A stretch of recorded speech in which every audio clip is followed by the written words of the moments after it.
کیا آپ جانتے ہیں کہ اپنے مسلمان بھائی کے کسی دنیاوی یا دینی بری حالت پر خوشی کا اظہار کرنے سے کیا ہوتا ہے؟ تو ہم اسے اس حدیث کی روشنی میں دیکھتے ہیں۔ حضرت معاویہ رضی اللہ تعالیٰ عنہ سے روایت ہے کہ رسول اللہ صلی اللہ علیہ وسلم نے ارشاد فرمایا، جو شخص اپنے مسلمان بھائی کو اس کے کسی گناہ پر آر دلائے، اس کو اس وقت تک موت نہ آئے گی جب تک کہ خود اس گناہ میں مبتلا نہ ہو جائے۔ رسول اللہ صلی اللہ علیہ وسلم نے فرمایا،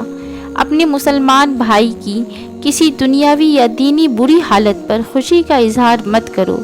کہیں ایسا نہ ہو کہ اللہ تعالیٰ اس پر رحمت فرما دے اور تجھ کو اس برائی میں مبتلا کر دے۔ گناہ پر آر دلانے کا مطلب یہ ہے کہ گزشتہ گناہوں کو یاد دلا کر اس کی تحقیر کرے، یا کسی دوست رشتہ داروں کے سامنے اسے اس کے گناہوں کا طعنہ دے کہ تم تو وہ ہو جس نے فلاں دن یہ حرکت کی تھی، تم تو یہ بھی کر چکے ہو، وغیرہ وغیرہ۔